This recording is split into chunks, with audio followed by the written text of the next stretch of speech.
We're going to talk today about Absalom, which, piqued my curiosity because one of my favorite authors was William Faulkner, and he wrote the book Absalom, Absalom. So I had to go up and look at why it was called Absalom, Absalom. And Henry Sutphen became David, and Absalom was the son, and the rape of his sister. And it just went on and on with why Faulkner, who most authors of the time period were all very well biblically scholared.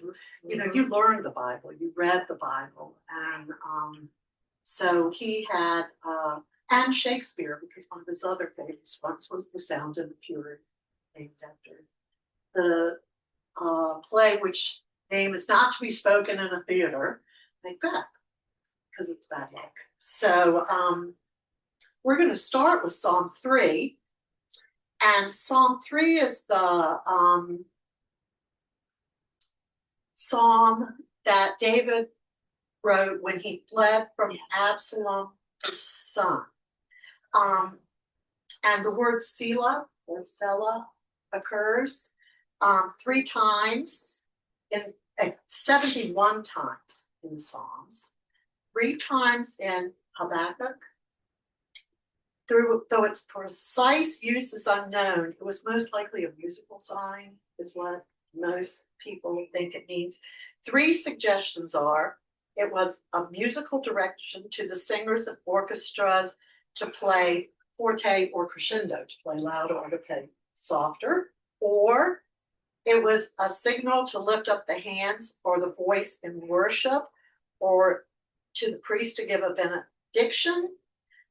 It was a phrase like Amen, meaning so be it, hallelujah, praise the Lord. And it also, from another scholar, could be a pause.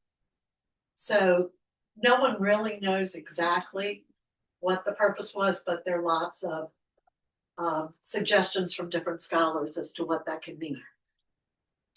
O Lord, how my adversaries have increased.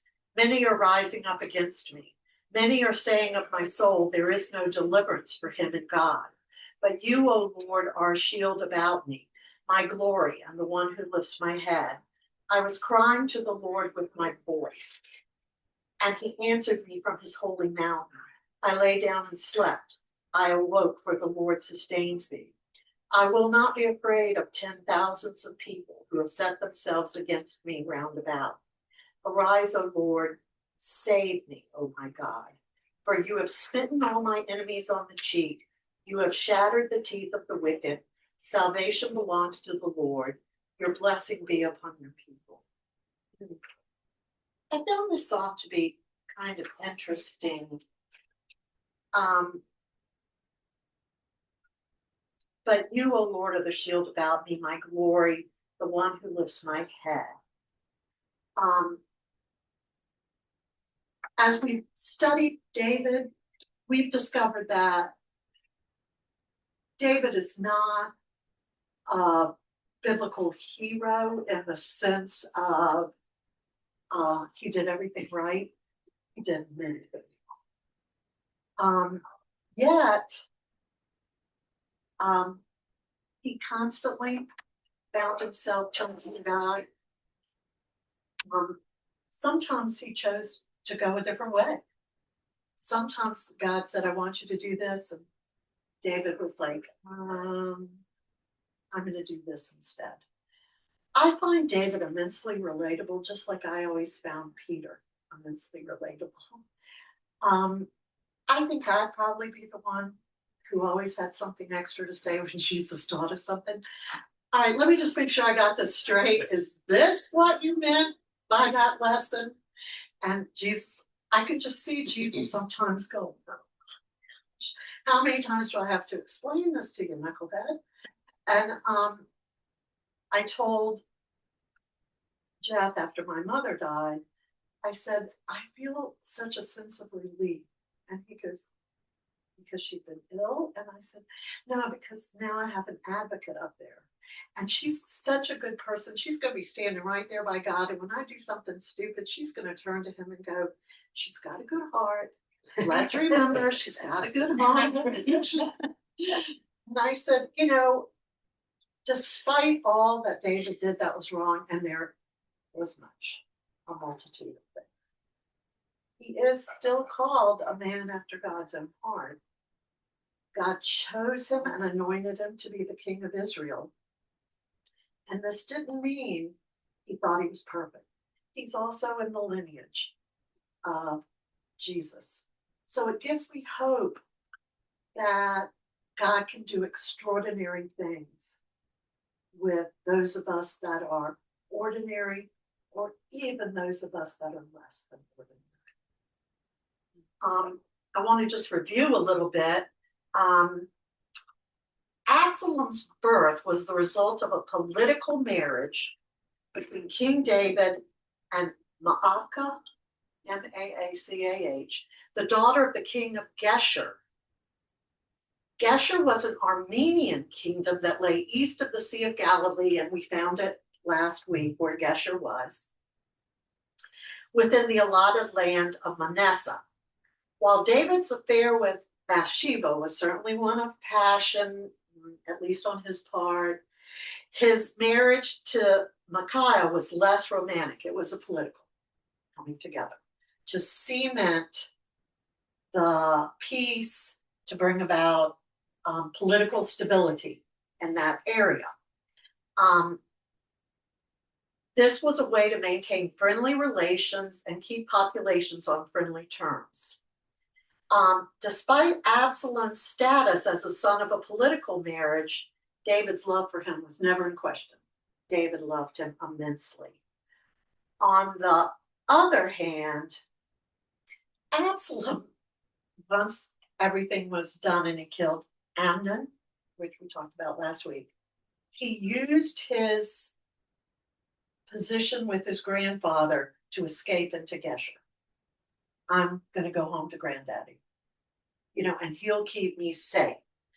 And Absalom is best known for his betrayal of his father, King David. But that betrayal didn't occur in a vacuum. I just want to make sure that we understand that David participated in bringing about this resentment, and we're going to look at that today in 2 Samuel 14. We talked last week about Amnon raping his sister Tamar. Absalom takes her in, and he takes the financial responsibility for her, which Amnon should have done. He should have paid the bride price, is what it was called, and taken her on financially, but he didn't. He treated her less than human, and certainly less than her status. She was a princess, called for. So he kicked her out. He loved Tamar so much that Absalom named his daughter after her. He has a daughter named Tamar. And then while he initially kept his feelings about the incident to himself, he was clearly calculating revenge against Amnon and eventually killed him. And he was angry with his father because he didn't do anything to Amnon. So we were just talking earlier about the cell phone to Jennifer that made me think about this. And here's your son going, you love her better than I do. Sibling rivalry has come along down through the ages. And Absalom felt like, you should have done something. You should have stepped in. Well, there's even, we talked about last week, that David might have been instrumental in setting up Tamar to be with Amnon. That's where I don't buy that he was a man of God. I don't think he was. I think he was a horrible human being. I don't think he was. I don't think. What I find interesting about David is that prior to Jesus coming, David was sort of looked up to by the Hebrew people as the ultimate leader, and that we were waiting for a Messiah who will be like David. And Jesus was the antithesis of David. And that's what my takeaway is from 1st and 2nd Samuel. after David killed Goliath, I don't have much use for him after from that point forward. Well, I, agree or disagree. The Bible calls him again after I- God's own I heart. know, I said that was just good PR. Yeah, I and know it that. does not I have don't to agree. be. We do not have to agree that he was a good man, because many biblical scholars say that when who was it that came? Nathan, who came and told him, and the sword will rule your house. Like, you've made such a grievous sin here, there will be no peace in your house. And then, and we're going to see in the lesson that we are going to look at today, another person comes, and while David was decisive on the battlefield, he was not good in his own household. He was indecisive. He withheld his reproof. Let's see.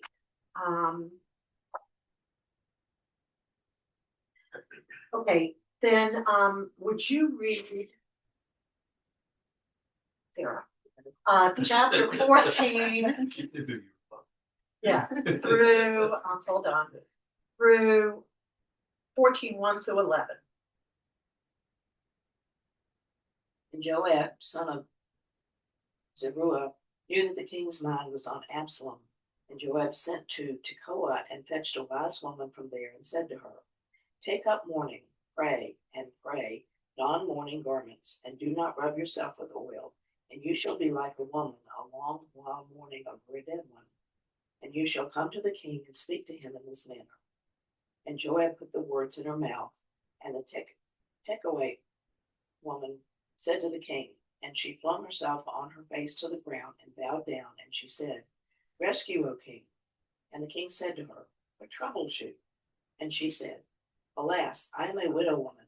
My husband died, and your servant had 2 sons, and they quarreled in the field, and there was no one to part them, and one struck down the other and caused his death.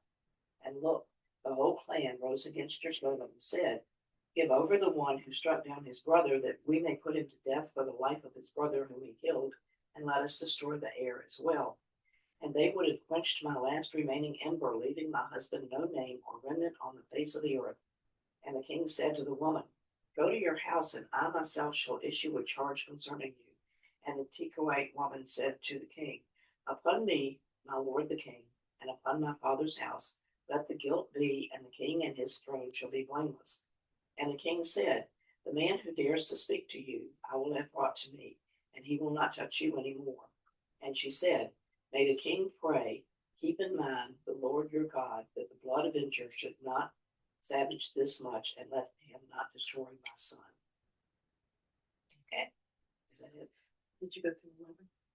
I can't tell because Yeah. my verse numbers are over the mark. Okay. There's Okay. no more line. Okay, 2 Samuel narrates the turbulent aftermath of King David's sin with Bathsheba and the cascading family crisis that occurs after that. Absalom has murdered his half-brother Amnon, and after 3 years of exile in Geshur, Absalom returns, estranged from his father. The kingdom is unstable. Succession is unclear.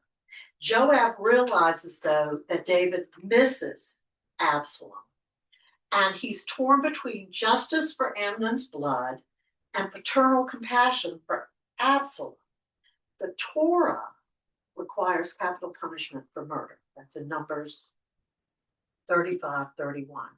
Yet kingship demands the securing of a legitimate heir, which would have been Amnon, but he's gone. Joab diagnoses David's paralysis. The king's conscience upholds the law. His heart yearns for mercy. So you've got, I ought to kill Absalom for killing his brother, but he's my son, and I love him. And here we are. And the succession's unclear. Things are not going well in the kingdom. So Joab employs a wise woman. Okay, wise women in the ancient Near East society acted as influential, knowledgeable community leaders, serving as political advisors, skilled mediators, healers, and keepers of tradition.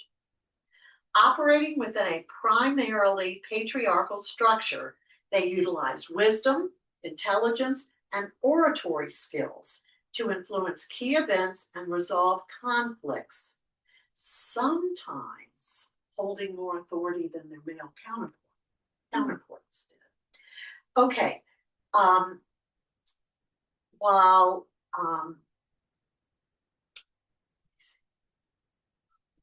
the key purposes of wise women, or as I said before, political and social mediators, household managers, ritual leaders and healers, and cultural figures of wisdom. In Proverbs, wisdom is a woman. Okay. Also, wise women were professional lamenters. So you could hire them out to go and wail at funerals for you if you wanted to. You could be a wailer. My sister took me to a funeral. I didn't even know the person, but the minister and the eulogy and everything was so lovely. I cried. And she goes, "You don't even know this person." I went, "I know, but they're, they were such a good person and they're risen from the dead and it's going to be good."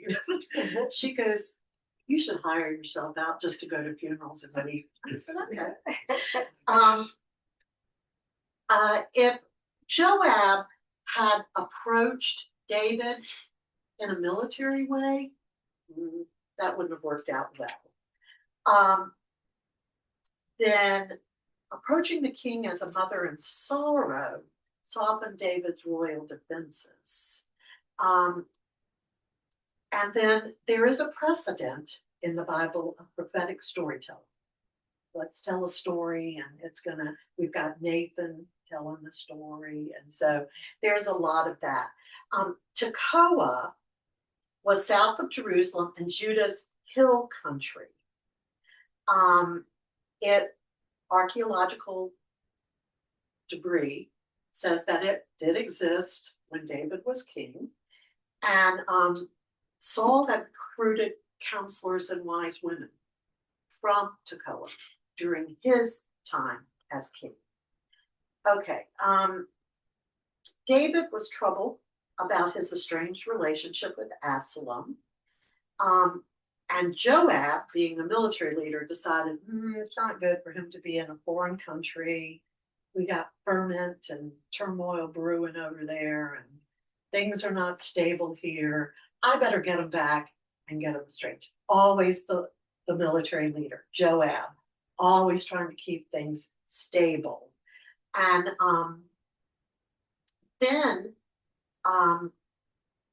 the woman of Tekoa referred to the custom of the avenger of blood. You have the right to kill someone who's killed a member of your family. It's kind of called, you were called an avenger of blood. And you can avenge the death of a family member. Now then, if the avenger of blood is too quick to avenge, you can flee to a city of refuge where you are free to stay until it has time to come before the king to be adjudicated. And there were 6 designated Levitical cities in Israel where if you had accidentally killed a person, you didn't do it on purpose, but you accidentally killed a city. Yeah, sanctuary cities. It was like Samuel. Kedesh, Shechem, Hebron, Bezer, Ramoth, and Golan. And they provided legal protection. Okay. Protection from vengeance. You were to stay inside the city, and the Levites managed the city, the priests managed the city, and you stayed there till your trial, and you could be safe within the city walls. If you left, all bets were off. It was all of these cities were easily accessible. That's why there were 6 of them from anywhere in the kingdom. So not too far to travel to get to a city. if you accidentally killed someone. And again, it was not for intentional murder. David ignored the cause of justice for the sake of family sympathy and loyalty with this woman. And this woman's appeal, she was a widow. That's going to invite sympathy. She lived some distance from Jerusalem. So it made it a little difficult for him to inquire about if this is true. He couldn't really, by the time he sent somebody out, it's going to be a long time going, a long time questioning, a long time coming back. So he's kind of got to take her at her word. She was old, and that always gives a lot of dignity to it, you know. She wore clothes of mourning. Now, I looked up these clothes of mourning. It wasn't until the Victorian period that people wore black. You tore your clothes in the Jewish tradition, and they still wear torn clothes. And they wore sackcloth, which was an uncomfortable fabric, often made out of goat hair, worn to show deep sorrow. And I think about that. How often do people get a special outfit for a funeral? And sometimes that's uncomfortable. You kind of have to get what you want to get. And maybe that's like sackcloth. I've often worn an uncomfortable outfit to a funeral. Let's see. You did not use olive oil on your skin, which was a key part of the mourning ritual. Olive oil would keep your skin soft. It kept your hair lustrous. Well, you didn't use any of the olive oil, like you were no longer interested in your appearance after death. Then the tearing of the clothes, and sometimes veiling. Sometimes they wore veils. And the wise woman is instructed to put on a special mourning apparel, which was clothing. Okay. Now then, I need someone to read verses 12 through 17. 14, 12 through 17. Copy that. Okay. And the last one, the one line that was missing was, as surely as the Lord lives, he said, not one hair of your son's head will fall to the ground. Okay. Then the woman said, let your servants speak a word to my lord the king. Speak, he replied. The woman said, why then have you devised a thing like this against the people of God? When the king says this, does he not convict himself? For the king has not brought back his banished son. Like water spilled on the ground, which cannot be covered, so we must die. But that is not what God desires. Rather, he devises ways so that a banished person does not remain banished from him. And now I have come to say this to my lord, the king, because the people have made me afraid. Your servant thought, I will speak to the king. Perhaps he will grant his servant's request. Perhaps the king will agree to deliver his servant from the hand of the man who is trying to cut off both me and my son from God's inheritance. And now your servant says, may the word of my lord the king secure my inheritance, for my lord the king is like an angel of God in discerning good and evil. May the Lord your God be with you. Then the king said to the woman, don't keep from me the answer to what I am going to ask you. Let my lord the king speak, the woman said. The king asked, isn't this the hand of Joab with you in all this? The woman answered, as surely as you live, my lord the king, no one can turn to the right or to the left from anything my lord the king says. Yes, it was your servant Joab who instructed me to do this, and he put all these words into the mouth of your servant. Your servant Joab did this to change the present situation. My lord has wisdom like that of an angel of God. He knows everything that happens in the land. Okay. So the woman of Tekoa spoke boldly to David, and she said, you're sinning by not initiating a reconciliation with your son. Absalom is growing more and more bitter and is becoming a threat. And you're the king, you're the father. Have you ever had someone say, be the adult in this? It's your responsibility to initiate the reconciliation. If David approached Absalom, he might be rejected, but he still had to try. Yet as king and chief judge of Israel, he had a responsibility to both initiate reconciliation and do it in the right way. The woman of Tekoa spoke wisely because she said, we're all going to die. And once you're dead, you can't reconcile. You need to bring the reconciliation now. Find a way to do it, David. And then he says to her, did Joab put you on this? And she goes, yes, he did. And I mean, David realized something this subtle, something this well planned. I don't care how wise this woman is. This has some political ramifications to it. Did Joab ask you to do this? Okay, 21 to the end, please, of chapter 14. I can do that. Okay. Then the king said to Joab, very well, I grant this. Go bring back the young man Absalom. Joab prostrated himself with his face to the ground and did obeisance and blessed the king. And Joab said, today your servant knows that I have found favor in your sight, my lord the king, and that the king has granted the request of his servant. So Joab set off, went to Geshur, and brought Absalom to Jerusalem. The king said, let him go to his own house. He is not to come into my presence. So Absalom went to his own house and did not come into the king's presence.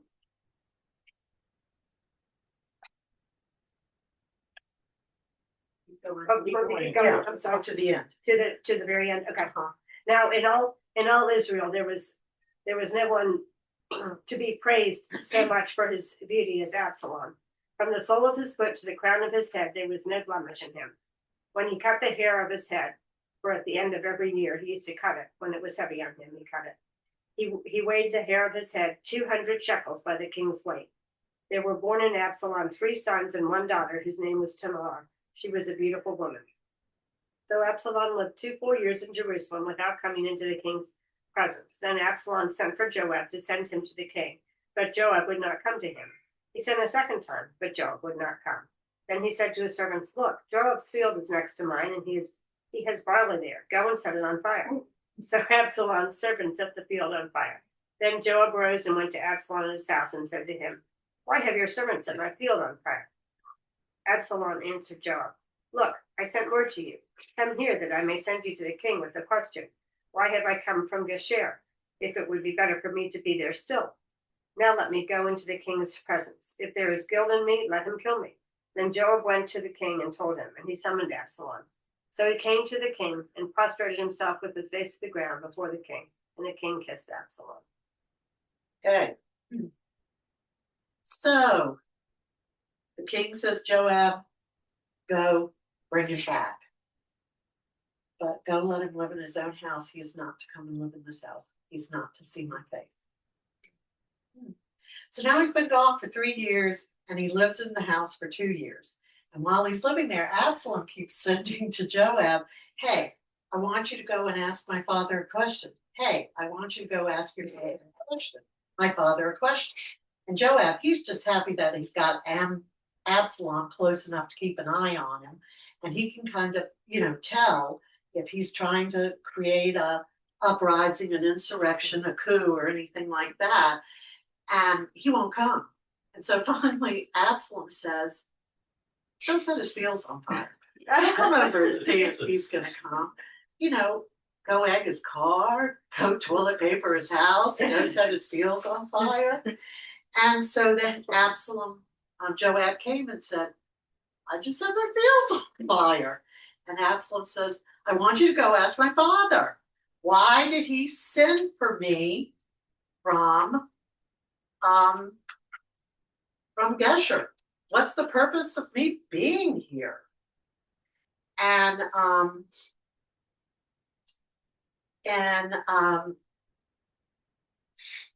it says in Israel there was no man who was as handsome as Absalom. He was handsome from the sole of his feet to the tip of his head. So why did he put that in? Yeah. That's the same way they describe David. That's the same way they describe Saul. You know, he's kingly, okay? And you think about it, we're trying to set up the arrangement of succession here. Succession. Amnon's gone. Chilebean, which was the second son, we just don't even hear about that guy. Yeah. So Absalom's next in line of succession. He is king.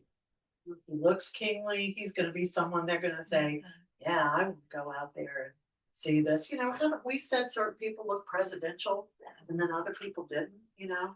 John F. Kennedy, that was one of the things people said about him all the time, that he looked so presidential. And that man was bringing girls in through the back door, getting the Secret Service to do it for him. And, Yeah. you know, my goodness, just because you look kingly doesn't mean you act kingly. I think that's probably how kings act. Yeah. Oh, okay. And Tamar Okay. was also beautiful. So they're, you know, Absalom and Tamar, his sister, were both, she was described as being very beautiful. So And his Yes. daughter. and his daughter is, yeah. I think to your comment about the World Kings Act, I don't know what I read recently. The idea was that you get to a certain point where you're monetarily successful and people are really seeing you as an important person. That something in your head kind of clicks and now you don't feel like you're following the rules. You're kind of in charge. You can do what you want to do. Because you have enough resources to do it. And so, you know, heck with the rest of the world. I want to do something like this. The other thing I think about this kingliness from head to toe and all that, I'm thinking about all these marriages, a lot of them were political and all that stuff. So they're looking at breeding stock. They're looking at people like you breed animals. Right. So we want somebody who really looks like an tall, broad shouldered.